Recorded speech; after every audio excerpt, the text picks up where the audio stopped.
दोस्तों एक समय था कि जब भारत में कोई भी आम आदमी कार खरीदने के बारे में सोचता था तो उसके मन में सबसे पहले मारुति 800 का ख्याल आता था।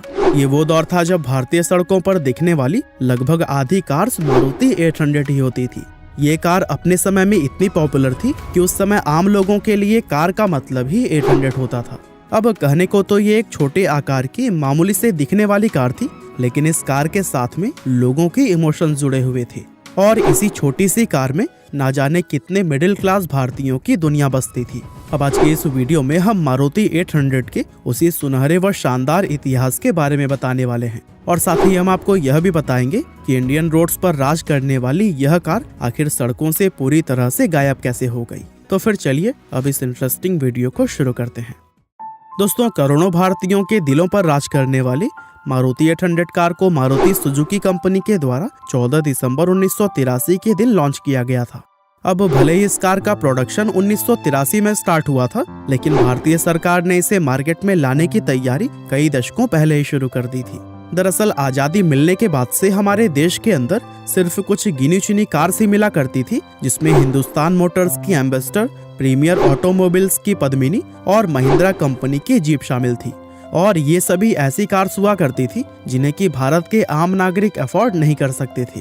ऐसे में भारत की उस टाइम के प्राइम मिनिस्टर ने इंडियन मार्केट में एक ऐसी कार को लाने के बारे में सोचा जिसे कि भारत के आम मिडिल क्लास लोग भी आराम से अफोर्ड कर सके। और फिर इसके बाद प्रधानमंत्री ने इस सपने को हकीकत बनाने के लिए कई सालों तक रिसर्च किया और फिर आखिरकार इंडियन सिटीजन्स को एक अफोर्डेबल कार का तोहफा देने के मकसद से 24 जनवरी 1981 के दिन भारतीय सरकार ने मारुति उद्योग लिमिटेड कंपनी की स्थापना की। और फिर इसके बाद से इंडियन गवर्नमेंट ने कई अलग अलग विदेशी कंपनियों जैसे फॉक्सवैगन, सुजुकी और निसान आदि को मारुति के साथ कोलैब करने के लिए इन्विटेशन भेजा और उन सभी में जापान की सुजुकी कंपनी भारत सरकार की सभी शर्तों को मानकर मारुति के साथ जुड़ने के लिए तैयार हो गई। और दोस्तों इस तरह से 1982 में ये कोलैबोरेशन होने के साथ ही मारुति उद्योग लिमिटेड का नाम बदलकर मारुति सुजुकी रख दिया गया।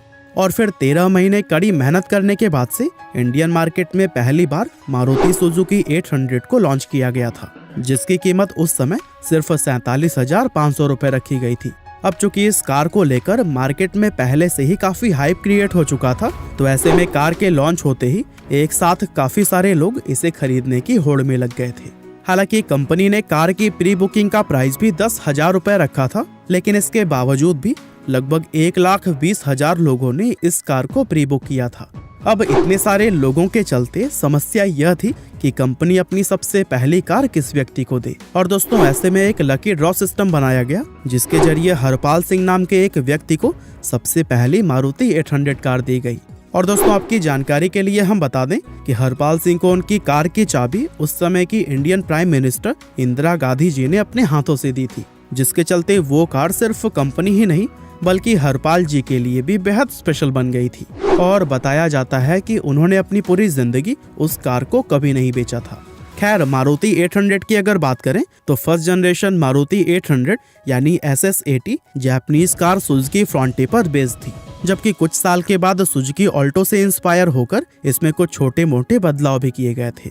मारुति 800 कई चीजों जैसे परफॉर्मेंस, माइलेज और मेंटेनेंस के मामले में दूसरे कारों से कहीं ज्यादा बेहतर थी, जहां पर दमदार इंजन के साथ ही इसके फ्रंट व्हील ड्राइव सिस्टम को काफी लाइट बनाया गया था। और ये चीज उस समय एम्बेसडर और पद्मिनी जैसे कार्स में नहीं देखने को मिलती थी। और दोस्तों अपनी इन्हीं सभी खूबियों की वजह से ही यह कार मार्केट में उतरते ही हिट साबित हो गई और देखते ही देखते इसकी बिक्री आसमान को छूने लगी। अब चूंकि कंपनी बिल्कुल नई थी, ऐसे में इतनी जबरदस्त डिमांड को पूरा करने के लिए उन्हें काफी ज्यादा मशक्कत करनी पड़ी थी। आपको जानकर हैरानी होगी कि शुरुआत में लोगों को मारुति कार बुक करने के बाद से डिलीवरी लेने के लिए ही 3 साल तक का वेट करना पड़ता था और इसी के चलते मार्केट में इस कार की कालाबाजारी भी शुरू हो गई थी। और दोस्तों इन चीजों से आप खुद ही अंदाजा लगा सकते हैं कि उस टाइम इस कार की डिमांड कितनी ज्यादा हाई रही होगी। ये कार लॉन्च होते ही भारत की बेस्ट सेलिंग कार बन गई थी। अब दोस्तों मारुति 800 की इस जबरदस्त सफलता को देखते हुए कंपनी ने मार्केट में अपनी कुछ दूसरी कारों जैसे ओमिनी वैन और मारुति जिप्सी को भी लॉन्च किया, जो कि काफी ज्यादा सफल रही थी। लेकिन सेल्स के मामले में इसमें से कोई भी कार मारुति 800 को बीट नहीं कर पाई थी। और साल 1983 से लेकर 2004 तक यानी लगातार 21 सालों तक मारुति 800 भारत की बेस्ट सेलिंग कार बनी रही। हालांकि साल 2004 में पहली बार मारुति की ही मारुति सुजुकी आल्टो ने सेल्स के मामले में मारुति 800 को पीछे छोड़ दिया था। अब अगर हम बात करें कि मारुति 800 इतने सालों से लगातार सफल कैसे बनी रही, तो इस कार के शानदार फीचर्स के साथ ही कंपनी की बिजनेस स्ट्रैटेजीज भी काफी काम आई थी। जहां सबसे पहले तो कंपनी ने इस कार को बनाने में रिसर्च एंड डेवलपमेंट पे काफी ज्यादा खर्चा किया ताकि कस्टमर्स को अफोर्डेबल प्राइस पर एक बेहतर व्हीकल दिया जा सके। और साथ ही कस्टमर्स को खुद से जोड़े रखने के लिए कंपनी ने अपना खुद का एक इकोसिस्टम भी तैयार किया, जहां पर Maruti driving school, Maruti finance, Maruti true value और मारुति इंश्योरेंस जैसी सर्विसेज इसी इकोसिस्टम का ही हिस्सा थी।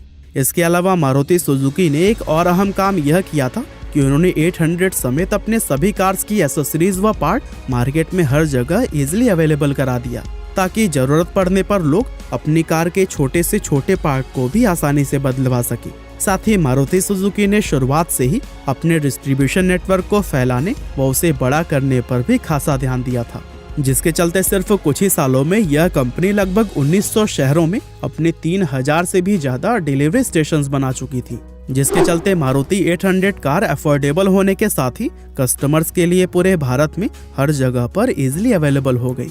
और दोस्तों, कंपनी की इन्हीं सभी बिजनेस स्ट्रैटेजीज की मदद से ही मारुति 800 भारत की सबसे सफल व सबसे ज्यादा बिकने वाली कार बन गई। और सिर्फ भारत ही नहीं बल्कि फॉरेन कंट्रीज जैसे श्रीलंका, बांग्लादेश, मोरक्को और कुछ यूरोपीय मार्केट्स में भी मारुति 800 को काफी ज्यादा पसंद किया गया था। अगर आप मारुति की तरह ही और भी ऐसी कंपनीज के बारे में जानना चाहते हैं जो कि स्टार्ट तो की गई थी एक साधारण से विजन के साथ में, लेकिन आज उन्हें दुनिया की सबसे विजनरीज कंपनीज में शुमार किया जाता है, तो फिर मैं आपको रिकमेंड करना चाहता हूँ बिल्ड टू लास्ट नाम के ऑडियो बुक को, जो कि भारत की best audio podcasting platform Kuku FM पर उपलब्ध है। 4.5 प्लस रेटिंग्स के साथ आने वाले इस ऐप में आपको 1000 घंटे से भी ज्यादा की कंटेंट लाइब्रेरी देखने को मिल जाती है। और इस रिपब्लिक डे हम स्पेशली आप जैसे हर एक क्यूरियस लोगों के लिए ज्ञान का भंडार लेकर आए हैं। और दोस्तों, खास तौर से कुकू FM से बात करके हमने सिर्फ आपके लिए एनुअल सब्सक्रिप्शन के ऊपर 50% का डिस्काउंट भी करवाया है। बस आपको इंडिया कोड का इस्तेमाल करना है, लेकिन ध्यान रहे ये ऑफर सिर्फ 29 जनवरी तक ही उपलब्ध है। तो फिर देर किस बात की, इस रिपब्लिक डे को सेलिब्रेट करते हैं कुछ अलग अंदाज से। डिस्क्रिप्शन में दिए गए लिंक से अभी जाइए, अपने नॉलेज के पावर को बढ़ाइए और देश के प्रगति में जरूर कंट्रीब्यूट करिए। फिलहाल चलिए अब हम जानते हैं कि किस तरह से 2004 तक भारतीय कार मार्केट पर राज करने वाली मारुति 800 अब नीचे की तरफ जाने लगी। दरअसल उस समय इंडियन मार्केट में न्यू टेक्नोलॉजी से बनी नई कार्स लॉन्च हो रही थी, जिसके सामने मारुति 800 लोगों को ओल्ड स्टाइल व ओल्ड फैशन नजर आने लगी थी। इसके अलावा पुरानी टेक्नोलॉजी से बनी ये कार गवर्नमेंट के द्वारा बनाए गए एमिशन नॉर्म्स के अंदर भी फिट नहीं बैठ रही थी, जिसके चलते साल 2009 से 2010 के बीच में मारुति 800 की सेल्स में 3.7% की गिरावट नोट की गई थी। और दोस्तों, इन सभी आंकड़ों को देखकर कंपनी इस बात को अच्छी तरह से समझ चुकी थी कि अब मारुति 800 को बंद करने का समय आ गया था।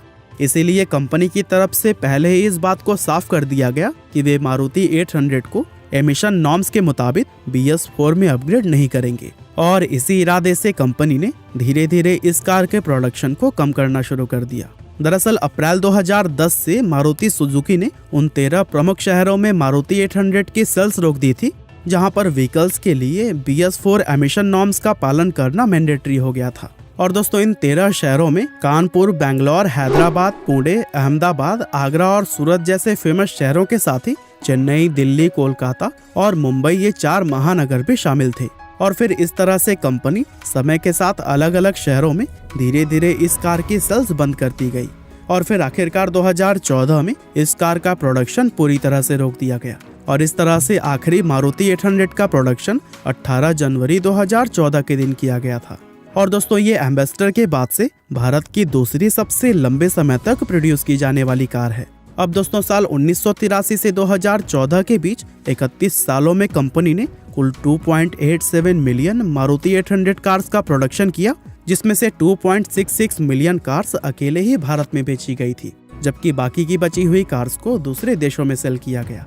हालांकि भले ही इंडियन रोड्स पर हमें ये कार लगभग ना के बराबर अब देखने को मिलती है, लेकिन आज भी देश के हजारों लाखों लोगों की इमोशंस व यादें इस कार के साथ में जुड़ी हुई हैं। और बहुत से लोगों ने तो सिर्फ अपनी इमोशंस की खातिर ही आज भी अपनी मारुति 800 कार को अपने पास रखा हुआ है। अब मारुति 800 के बाद से इंडियन मार्केट में न जाने कितनी कार्स आई और गईं, लेकिन लोगों का जो प्यार इस कार को मिला वैसा आज तक किसी भी दूसरी कार के लिए नहीं देखा गया। बाकी दोस्तों, हमारी आज की इस वीडियो में तो बस इतना ही था। यह वीडियो आपको कैसी लगी हमें कमेंट करके ज़रूर बताइएगा। आपका बहुमूल्य समय देने के लिए बहुत बहुत धन्यवाद।